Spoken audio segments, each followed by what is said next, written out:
De retour sur le plateau de votre quotidienne. Et oui, KNF, c'est tous les jours, midi, 18h, 23h, sur la chaîne numéro 23 de votre satellite, mais aussi sur la chaîne numéro 7 de la box SFR. À 9h, nous sommes en radio, 96 103.2. À midi, voire à 15h, voire à 16h, voire à l'heure où Facebook a décidé que Facebook est d'accord, nous sommes en live Facebook pour nos internautes. Mais à 13h, ça c'est sûr et certain, nous sommes déjà en replay sur YouTube, Éclair FM TV. Bref, nous sommes partout afin de vous parler de tout ce qui se passe en Guadeloupe et surtout du code de la route, parce que vous n'avez pas pu passer à côté. Il y a de plus en plus d'accidents, la sécurité routière est mise à mal, on ne sait plus où on va, on ne sait plus où on conduit. Alors pour en parler, je reçois une professionnelle, elle est experte, en plus elle est pompier volontaire, en plus elle va en Martinique aussi pour donner des cours, alors qu'elle nous vient de la Guadeloupe. J'ai l'honneur de recevoir Maïté Kanoufé. Kanoufé, Stylie. Franchement, je ne sais pas comment répondre à cette question. Parce qu'on enregistre ce matin, donc forcément j'ai pris la route, donc forcément j'ai vu n'importe quoi. Ouais. Franchement, est-ce que le Guadeloupéen conduit de plus en plus mal? Moi, je réponds à ma question, oui. Et toi? Alors, c'est un point de vue, comme on dit, parmi tant d'autres. Ça dépend de quel côté où on se situe. C'est vrai? Oui. Il y a de plus en plus d'accidents au Guadeloupe, surtout depuis la Covid. Alors oui, effectivement. Alors on peut le voir déjà par rapport au nombre de tués. Ouais. 2018, une année historique pour la Guadeloupe. On a fini l'année avec près de 33 tués. L'année d'après, l'année 2019, ça a augmenté. On s'est retrouvé avec 47 tués à la fin de l'année. 2020, encore un bond.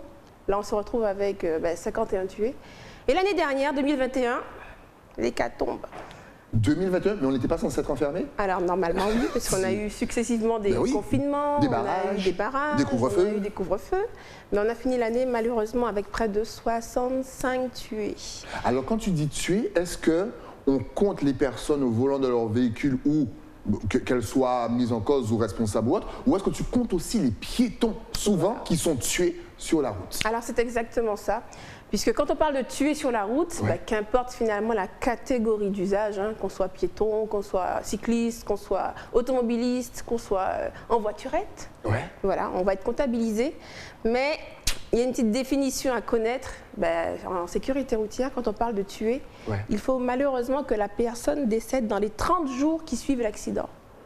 Ça veut dire que les chiffres en sécurité routière, en général, ils sont à minima. Parce qu'on sait très bien qu'il y a des personnes qui arrivent du fait du choc au CHU, qui restent par exemple en réanimation et qui sont débranchées 6 mois, 3 mois, 31 jours après l'accident. Et ces personnes malheureusement ne sont pas comptabilisées parmi les tués. Et ça fait froid dans le dos, ça veut dire que tous les chiffres que tu viens de nous donner tout à l'heure, en fait il faut imaginer, mais voilà, en mode un petit peu plus haut. Ce sont des chiffres qui sont quand même à la hausse. Alors, on pourrait dire effectivement que c'est dingue, mais ça c'est depuis 2005 qu'on comptabilise les morts à 30 jours, mais avant on les comptabilisait à 6 jours. C'est-à-dire que dans les bilans sécurité routière qui étaient effectués avant 2005, on considérait un tué sur la route une personne qui décède, soit sur le coup le jour de l'accident, ou alors dans les 6 jours qui suivent l'accident. C'est fou. 6 jours. Et quelles sont les causes? Est-ce que ça a changé ou est-ce que, je pense qu'on va réentendre encore les mêmes causes, mais quelles sont les causes qui reviennent le plus souvent? Alors, de façon, on va dire pour l'échelle de la Guadeloupe. Alors, on se retrouve avec une forte diminution quand même du facteur alcool. Puisque dans les années auparavant, on se retrouvait quasiment à avoir dans 50% des accidents le facteur alcool impliqué. Donc pour l'année 2020, puisque les statistiques, on les a quand même avec un décalage de près d'1 an et demi, 2 ans. Donc on a une baisse au niveau de l'alcool? Oui, et on se retrouve quand même... Je suis fier de vous les gars. Franchement, vous préférez dormir sur place, c'est comme ça que je vous ai. Et là du coup, on se retrouve dans 29% des accidents mortels pour l'année 2020 à avoir le facteur alcool. D'accord. Ok. Est-ce qu'il y a d'autres facteurs? Je suppose donc tout ce qui est stupéfiant, drogue douce, drogue forte, drogue qui drogue. Est-ce que là aussi ça a augmenté ou ça a baissé là? Alors les stupéfiants par contre, c'est vrai qu'on remonte, ça a remonté. Avant on n'entendrait pas vraiment parler. C'est vrai? Ouais. Au niveau des accidents mortels, côté stupéfiant, c'était à minima, on était vers du 17, encore 10%. Là, pour l'année 2021, enfin 2020 pardon, on se retrouve quand même dans 24% des accidents mortels à avoir le facteur stupéfiant. Donc quand je dis stupéfiant, cannabis, cocaïne, ecstasy, sachant qu'en Guadeloupe, c'est plus le cannabis qui est consommé Et tu penses que là encore, c'est la Covid qui a joué? Peut-être le fait de rester chez soi, on ne sait pas.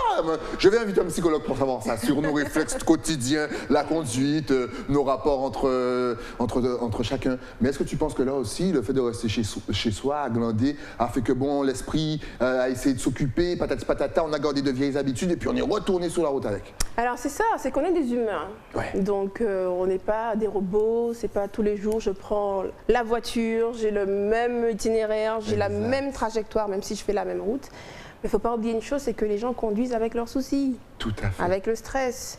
Voilà, garder des personnes sous tension, le couvre-feu, ça fait des dégâts psychologiques chez certaines personnes. Il y a beaucoup de jeunes, lors des échanges que j'ai avec eux, qui nous disent clairement...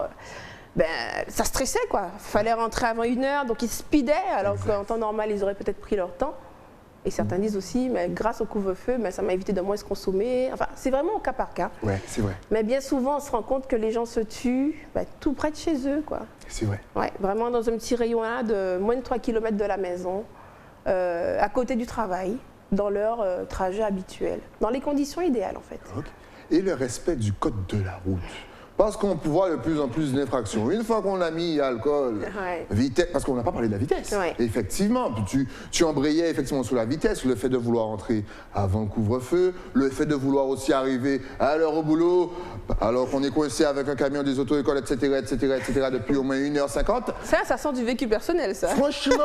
Tu voulais le dire, là? D'ailleurs, on va parler juste après de cette fameuse, vous savez, la voie de gauche, où tout le monde roule à 20 km/h alors que c'est limité à 110. On va y arriver. Mais la vitesse, quelle est justement, est-ce que le nombre de tués donc a augmenté ou a baissé avec cette cause? Alors, par rapport à la vitesse, on se retrouve à peu près dans 22%, toujours pour l'année 2020, d'accord, de vitesse, un facteur vitesse impliqué dans les accidents mortels. Alors, je dis vitesse, mais bien souvent, c'est même pas des excès de vitesse. Parce qu'on fait une grande différence entre un excès de vitesse et une vitesse excessive. Alors, quelle est justement la différence? Voilà, tu peux très bien rouler, voilà, c'est limité à 50 km/h, d'accord? Tu peux très bien rouler à 45 km/h, mais être verbalisé pour vitesse excessive, parce que ta vitesse n'est pas adaptée à l'environnement, aux circonstances. Attends, si c'est parce que vous aussi vous avez bugué un moment. Si le panneau marque 50 km/h, que je suis à 45 km/h, je peux me faire verbaliser parce que dans l'instant T, la vitesse est jugée inappropriée. Mais qui l'a jugé les forces de l'ordre, puisqu'ils sont assermentés. Mais qui sont-ils, vu que c'est marqué 50 sur le panneau? Alors justement, c'est marqué 50 sur le panneau, donc tout le monde on pourrait se dire, tiens, c'est marqué 50. Mais il ne faut pas oublier que le 50 qui est marqué, c'est la vitesse maximale autorisée. Voilà. Ça ne veut pas forcément dire de rouler partout à 50. Parce que s'il fallait mettre à chaque fois des panneaux... Oui, mettez des panneaux. Attendez, vous nous avez dit 50, c'est la vitesse maximale autorisée. Ça veut dire que je peux rouler à 45. Mais pourtant, non. Je prends l'exemple de Pointe-à-Pitre. Voilà, où facilement, dans l'agglo, c'est limité quasiment partout à 50, voire à certains endroits à 30. Il y a des personnes qui se font verbaliser pour vitesse excessive parce que par rapport au fait qu'il y ait beaucoup de passages piétons, pas de visibilité, on ne peut pas se permettre de rouler à 45 km/h, aller sur le boulevard de l'hôpital, à certains endroits. Et s'il y a une école, vous ne pouvez pas rouler non plus à 45 km/h alors qu'il y a des enfants qui dépassent. Oui, je joue le rôle de l'avocat du diable aussi, mais après je reviens du bon côté de la force de Anakin Skywalker. Alors, mais est-ce qu'on peut se faire verbaliser pour vitesse, après avoir vu vitesse excessive, vitesse... J'avais pas dit sous-excessive. Excessivement lente. Voilà, par exemple, la fameuse voie de gauche. Je suis sur une double voie, limitée à 110 km/h. Prenons un exemple, Capester. Et donc, il y a une voiture qui roule à 50 km/h, à gauche, alors qu'il n'y a aucune voiture sur la voie de droite. Ça, encore une fois, première question, est-ce que cette voiture, est-ce que le conducteur doit aller voir un psy? Deuxième question, est-ce qu'il doit refaire ses tests psychotechniques? Troisième question, est-ce qu'il ne risque pas de se faire verbaliser? Alors oui, on peut être finalement verbalisé pour excès de lenteur. Ça y est, je te retire une... Je le jure, je vais découper cette émission, je vais le partager à tous mes contacts et à toutes les personnes qui regardent cette émission. Je sens que tu vas commencer à dénoncer les gens à toi. Je te jure. Et je vais mettre un haut-parleur sur ma voiture. Vous pouvez être... Serré à droite, véhicule. Mais ça se fait en Guadeloupe? Alors, ça se fait, bien entendu. En Guadeloupe, pas trop. C'est plus en Allemagne. Parce qu'on considère qu'on est en excès de lenteur quand on roule à 50 km/h en moins que la limitation autorisée. Ah, j'ai pris. Voilà. Donc ça va être sur l'Alliance par exemple, limité à 110, une personne qui se retrouve à rouler en dessous de 60, effectivement va être considérée comme très lent. Et c'est très gênant, on le voit tout de suite. Mais oui. Mais il ne faut pas oublier une chose aussi, c'est que on est dans un côté insulaire, on est dans une île, on est sur une île. Oui. Et il y a beaucoup de choses illégales qui se font. On voit des tracteurs sur la chaussée, alors que les tracteurs n'auraient pas dû rouler sur la chaussée. Ouais. Ils auraient dû être remorqués. Parce qu'on sait qu'ils sont lents. Mais pour cela, on a tendance à fermer les yeux parce que ce sont des pères de famille, des mères de famille qui travaillent. Et on a une sorte de tolérance vis-à-vis d'eux. Et puis on s'habitue aussi à ça. Voilà. Mais exactement. Et souvent, on voit le papy, la mamie derrière le volant. Aussi. Alors que finalement, ceux-là, quand on regarde au niveau de l'accidentalité, malheureusement, ils ne sont pas les plus à risque. Quoi. Chez les tués, ils ne sont pas les plus représentés chez les tués. C'est vrai? Et bien souvent, les personnes âgées, autant où effectivement elles peuvent être très gênantes sur la route, mais elles se font renverser sur les passages piétons en tant que piétons. Ok. Voilà. Ça veut dire qu'elles ne causent pas d'accident? Par exemple, voilà, on veut dépasser, puis voilà, on dépasse, et puis accident. Est-ce que la personne âgée qui conduisait justement juste devant nous, qui conduisait un petit peu n'importe comment, est considérée comme la cause? Ou la cause est sur nous parce qu'on aurait dû attendre, parce qu'on partage la route ensemble? Voilà. Alors la personne âgée, c'est assez particulier, puisqu'elle va être très gênante sur la route. Ouais. Oui, très lente, elle change de voie, un peu d'hésitation, etc. C'est très gênant. C'est un peu comme le côté voiturette aussi, qui sont très gênantes. Ouais. Mais quand on regarde dans les chiffres, les personnes âgées, en tant qu'automobilistes, ne paraissent pas parmi les personnes qui sont tuées. Ok. Et facilement, on aurait tendance à penser que ces personnes âgées seraient finalement les personnes les plus tuées sur la route, ou qui causent le plus d'accidents, mais ce n'est pas le cas. Okay. Et ce qui est quand même assez dramatique, c'est que quand il y a un accident avec une personne âgée, on se rend compte que la règle du code de la route qui n'a pas été respectée, mais ça va être quelque chose de très grave. Ouais. C'est-à-dire s'insérer sur une voie rapide à contresens. Voilà. Donc en général, c'est vraiment fatal. Ouais. Voilà. Ok. En tout cas, moi, je respecte les personnes âgées. Vous êtes les seules personnes, d'ailleurs, que je respecte sur la route. Avec les auto-écoles, bien entendu. Est-ce qu'on a pas une certaine tendance à conduire aussi par habitude ici? C'est-à-dire qu'on a ce petit réflexe, voilà, on sait qu'on va tourner à gauche, donc limite, on met plus son clignotant, on met... Voilà, le rond-point, on en parlait, on le prend sur n'importe quelle voie. Est-ce que cette façon de conduire par habitude peut aussi nous nuire sur les routes? C'est exactement ça, Staëli. C'est l'habitude qui tue, finalement. Voilà. On fait un trajet, et puis à force de le faire, de le refaire, exact. de le faire à nouveau, de le faire la nuit, le jour, on a l'impression que c'est notre route, que la route nous appartient. Et c'est dramatique, c'est vraiment dramatique, puisque c'est humain, c'est humain. On aura toujours tendance à rouler plus vite aux endroits qu'on connaît. C'est vrai. Et c'est dur, c'est vraiment dur à voir, puisque les gens, quand je te dis qu'ils meurent devant chez eux, c'est que c'est vraiment devant, des fois, chez eux. Et du fait du côté insulaire aussi de la Guadeloupe, on passe tout le temps aux mêmes endroits. C'est vrai. Voilà, 1600 km² effectivement de superficie, mais on passe tout le temps aux mêmes endroits. Et c'est fou parce que si tu prends un conducteur, que tu le mets dans une commune ou dans un lieu qu'il ne connaît pas, alors tu as l'impression qu'il conduit comme personne là où il connaît, tu le mets dans un autre endroit, il est totalement perdu. Tu vas le mettre dans les grands fonds, prenez un Bastériel, le Bastériel fait de Bastère, je ne vous insulte pas, mais tu prends un Bastériel, tu le mets sur Pointe-à-Pitre, le gars il va s'arrêter à n'importe quelle intersection, il va te dire non, priorité à droite, gauche, devant, derrière, c'est fou. Est-ce qu'on ne devrait pas finalement avoir une sorte de, je sais pas, de répétition, de test pour nos aptitudes tous les ans? Je ne donne pas d'idée. Et c'est là que tout le monde est en train de m'insulter. Ne donne pas d'idée, Tima. Mais est-ce que finalement, ça ne nous prend pas au Ce serait déjà même un très beau projet, et c'est déjà en cours, puisque le but vraiment, ce ne serait pas de se dire qu'on a un permis à vie. Voilà, c'est ça. Tu as des personnes qui ont passé leur permis, il n'y avait pas de carrefour à sens giratoire. Exact. Et pourtant, là, il y en a plein.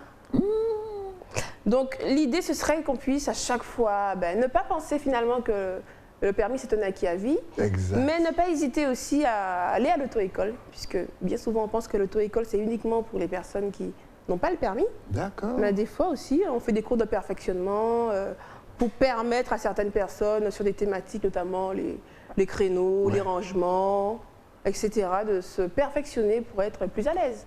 Mais c'est excellent ça, c'est-à-dire qu'on a la possibilité de se remettre à niveau tranquillement. Exactement. Et ne pas forcément penser que l'auto-école est que pour les personnes qui n'ont pas de permis. Donc n'hésitez pas si vous vous sentez un petit peu pas. Surtout avant de partir à l'étranger. Parce qu'il y a énormément de panneaux, par exemple, qu'on n'utilise pas ici, qu'on utilise en France, qu'on révise dans le code, mais une fois qu'on a passé 2 ans. On l'a jamais vu, par exemple, les panneaux. On a des panneaux bleus ici, je sais pas. Moi, je ferme les yeux quand je. Alors, nous, on n'a pas d'autoroute ici. Voilà, parce que les panneaux bleus, tu vois, tu as donné la réponse. J'allais dire à Bruno, justement, balance des images de panneaux pour se réviser, mais les panneaux bleus, c'est pour. Il n'y a pas d'autoroute. Après, tout ce qui est bleu, en général, c'est pour une indication. Mais effectivement, on apprend le code avec les images de la France hexagonale. Tout à fait, voilà. Bien souvent. Et une fois qu'on apprend finalement à conduire en Guadeloupe, beaucoup de personnes en Guadeloupe, une fois arrivées en France hexagonale ou autre part, sont complètement perdues. Exact. Et ce phénomène se fait pareillement pour les personnes qui passent leur permis à Saint-Martin, par exemple. Ouais. Mais une fois qu'elles arrivent en Guadeloupe, par rapport aux vitesses pratiquées, par rapport à l'infrastructure routière, mais finalement, elles sont complètement, au début, déstabilisées. Ouais. Il va leur falloir un certain temps, finalement, qu'elles s'habituent au réseau routier, aux vitesses pratiquées, aux voitures et au comportement aussi. Exact. Et à l'approche culturelle qu'on a chez nous en Guadeloupe, notamment. Alors, peux-tu nous dire, voilà, donc vous pouvez réviser votre code, les enfants. Voilà, parce que vous êtes nombreux à le passer actuellement. Donc voilà, vous avez une petite révision grâce à Maïté juste à côté. On fait plus d'accidents. Où est-ce qu'il y a une commune ou une partie de la Guadeloupe qui est plus accidentée? La région bastérienne ou la région pointoise? En même temps, Bastien, j'ai envie de te dire qu'il y a tellement de virages et de mordes. Alors justement, oui, les gens se tuent dans les conditions idéales. C'est vrai? Les lignes droites, quand il fait beau et quand le bitume est neuf. Et bien souvent, on se laisse aller. Voilà, exactement. Ces conditions sont réunies à Moule. Ouais, effectivement. Sur la ligne droite, d'ailleurs, le Moule se retrouve à être Moule et Bémao, les communes les plus accidentogènes, là où il y a eu le plus d'accidents mortels, sont Moule et Bémao. Et c'est simple, c'est entre Saint-François et le Moule, la ligne droite là. Ouais, exact. Là où il y avait le radar, là où il est, là où il était, là où il est peut-être, là où il sera un jour, qui sait. Et puis, cette portion est vraiment très accidentogène. Et puis, la rocade. La rocade. Ok. Voilà. C'est fou. Moi, je pensais que tu allais répondre l'Ermitage. Non. Alors... Et nous, Bastériens, les gars, on est tellement habitués à conduire sans lumière, virage, morde, qu'on est comme des boss. Mais finalement, quand tu regardes la répartition des tués en Guadeloupe, tu te rends compte que tu fais le tour de la Guadeloupe, tu fais le ciboulot papillon dans tous ses contours, et tu as la répartition des tués. Tu n'as pas de mort dans les grands fonds, ni aux mamelles. Et c'est ce qui fait la grande différence par rapport aux tués en Guadeloupe et en Martinique. Puisque nous, autant, l'année dernière, on s'est retrouvés avec près de 65 tués en Guadeloupe. En Martinique, l'année s'est terminée avec 28 tués. Ok. Voilà. Mais les routes de la Martinique sont très sinueuses, beaucoup de dénivelé, ça tourne, ça monte, etc. Donc le réseau routier est déjà suffisamment perçu comme dangereux.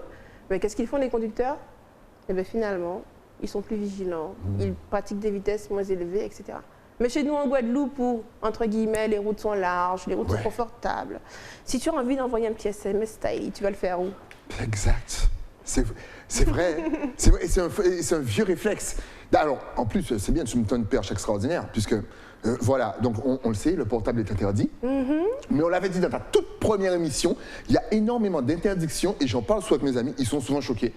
Par exemple, boire de l'eau. Interdit. Vous ne pouvez pas boire et manger. En plus, comme je vous l'ai dit au début de l'émission, elle est pompier volontaire. C'est pas pour vous embêter que vous ne pouvez pas boire d'eau. Surtout lors des expertises d'accidents mortels, c'est... On va rabâcher pourquoi il ne faut pas boire d'eau pendant qu'on conduit. Oui, puisque la petite bouteille, là, qui est toute simple, elle se retrouve au fond de la gorge. Exactement. Donc, c'est vraiment pas pour vous embêter. C'est que s'il y a un accident, les amis, ça risque de causer de gros dégâts. On ne peut pas fouiller dans sa boîte à gants. Alors, il faut avoir, bien entendu, la maîtrise du véhicule. Exact. Donc, dans l'idéal, les deux mains, effectivement, à proximité des commandes, sur le volant, ou alors une main. Mais l'idéal, c'est de pouvoir être maître du véhicule. Mais on sait que pour tourner un véhicule de façon efficace, et notamment lors d'un écart d'urgence, il faut avoir les deux mains. Et on n'y pense pas, mais c'est... Donc vous ne pouvez pas chercher quoi que ce soit dans la boîte. Non, même si vous avez oublié votre paire de lunettes, vous vous garez, sinon problème, accident, amende, perte de points. Qu'est-ce qu'on ne pouvait pas faire encore? On ne peut plus écouter de la musique à fond dans sa voiture? Alors, bien entendu, puisque ça va être gênant d'une part. Ouais. Alors, tu as déjà vu, hein, il y a des gens qui conduisent au rythme de la musique qu'ils écoutent. Exact. C'est pour ça que moi, j'écoute plus de soca. Parce que sinon, Voilà. moi, c'est zouk, reggae et R&B. Voilà, il y en a, c'est vraiment. Alors, quand tu écoutes un bouillon et que tu. Ouais, toi Comme excité. ça, la Toi voiture, excité. la Non. voiture fait des bons. Exact. Mais de la même manière que celui qui écoute de la musique très classique, Ouais. un petit boléro, ben, conduit aussi à la vitesse du petit boléro. Et finalement, ben, on s'en Ok. sort pas. C'est fou. Et qu'est-ce que j'ai oublié? Quelles sont les pratiques? Parce que souvent, les gens te répondent à tout ça, mais je suis dans ma voiture. Mais c'est voiture, moi. On peut faire ça. Acheter une voiture, là. Acheter Tu vois? l'argent, moi. Ah ben voilà. Et donc ils ne comprennent pas. Souvent c'est vraiment pas pour vous embêter. Je pense que souvent on va vous embêter un petit peu, mais c'est pour votre sécurité, pour votre santé. Et puis on en parle, on n'en a pas parlé. La fatigue. La fatigue. Parce que c'est clair que bon, lorsqu'on boit, lorsqu'on fête, lorsqu'on fait ceci, bon il y a ça. Mais la fatigue, souvent parce qu'on bosse trop, on fait de longs trajets ou autre. Le Ça aussi. surmenage, les soirées. Alors, beaucoup de jeunes, ils vont passer leur permis, ils sont contents, allez, mettons, ils obtiennent le permis pour Exact. décembre. Cool, ben, j'irai fêter le 31 décembre, ben, c'est moi qui vais conduire, j'ai le permis, j'embarque mes potes. Sauf que j'ai une trentaine d'heures de conduite. Je n'ai jamais conduit le soir, je n'ai jamais conduit après une fête, je n'ai jamais conduit lors de fatigue extrême. Exact. Donc, qu'est-ce qu'ils vont faire? Ils vont prendre une, entre guillemets, boisson dynamisante, là, Ouais. pour pouvoir... Qui donne des avoir, ailes. une soi-disant. illusion d'énergie. Exact. Mais face à, je sais pas moi, 8 heures de sommeil en moins, la fatigue, je ne parle même pas d'alcool, de stupéfiants et autres, Ouais. mais obligatoirement, ben, le corps qui est habitué à dormir le soir ben, va vouloir aussi dormir au moment du volant, au moment de la conduite derrière le volant.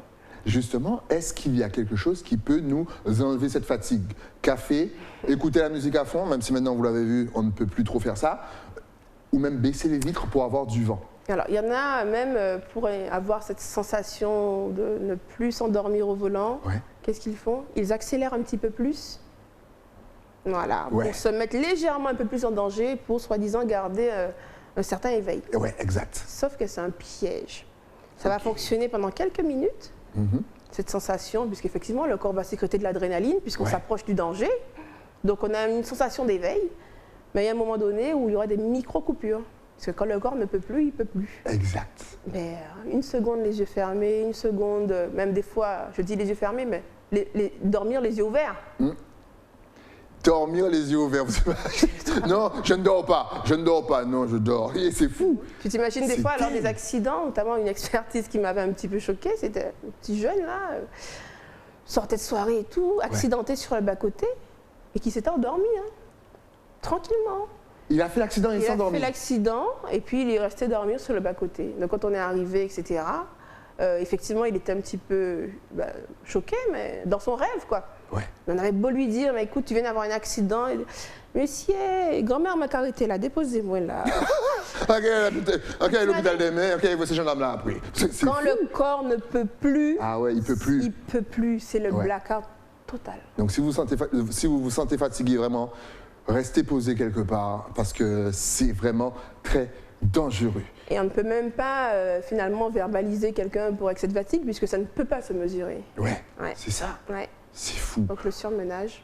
Donc faites bien attention à vous. Nous sommes une petite île. On a déjà assez d'accidents comme ça. On a vu qu'il y a tellement de causes pour un accident. Est-ce qu'on a tout vu?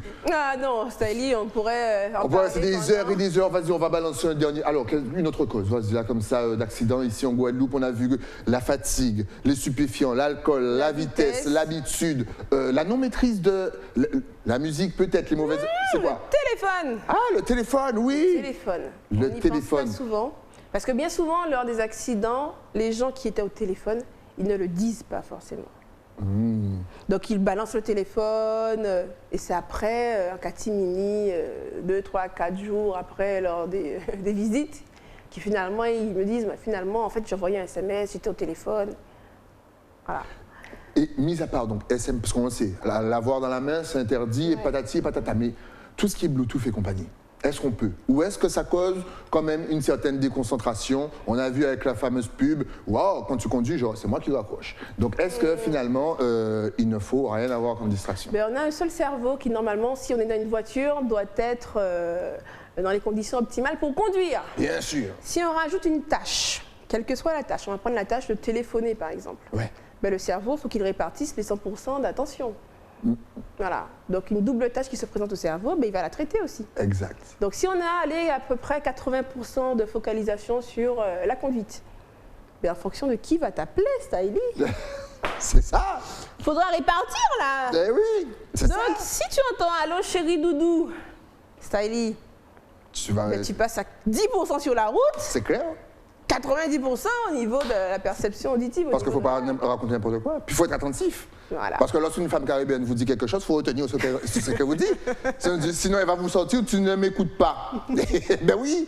Donc l'idéal, ce serait même pas de décrocher. Oui, Voilà. mais si tu fais Que ça, ce soit elle va te dire, du mais tout. tu ne décroches pas quand je t'appelle. Mais non, mais tu dis chérie, c'est pour que j'arrive en vie auprès de toi. Oh, oh, oh, oh, I got my tune right now. Oh, c'est parfait, c'est bon, j'adore. Prenez, notez, vous aussi. Excellent. Ben oui. Alors, ben, comment dire, ce sont des choses quotidiennes, des petites habitudes qu'on se prend, des habitudes inadaptées finalement. Et puis un jour, c'est surtout ça. C'est un jour qu'il se passe quelque chose, un événement imprévu à ce qu'on avait l'habitude, et là, ben, c'est le drame, quoi. Exact. Il suffit d'un jour. Un jour, d'une seconde même. Ça arrive tellement vite. Donc faites attention sur la route. Déposez les portables. Ne dépassez pas n'importe comment. Ne dépassez pas sans ne pas mettre de clignotant. Mais pourquoi les gens n'aiment pas mettre le clignotant comme ça? Au début, ils disaient ouais, j'aime pas le bruit, ça fait tac, tac, tac, tac, tac. Maintenant, il n'y a plus de bruit de clignotant. Ouais. C'est vrai ou pas? Oui, c'est vrai. On peut baisser, augmenter, compagnie. Donc c'est plus une raison, ça. C'est fou. Ouais. Mettez un clignotant. Faites attention au rond-point. D'ailleurs, si on peut avoir une petite image de rond-point, et Maïté va nous dire comment bien aborder un rond-point. Voilà, je suis dans cette situation. Maïté, peux-tu nous donner un petit cours? Vas-y. Donc là, tu es dans un rond-point, je le vois, puisqu'il n'y a pas de panneau céder le passage. Voilà. Il n'y a pas de signalisation verticale.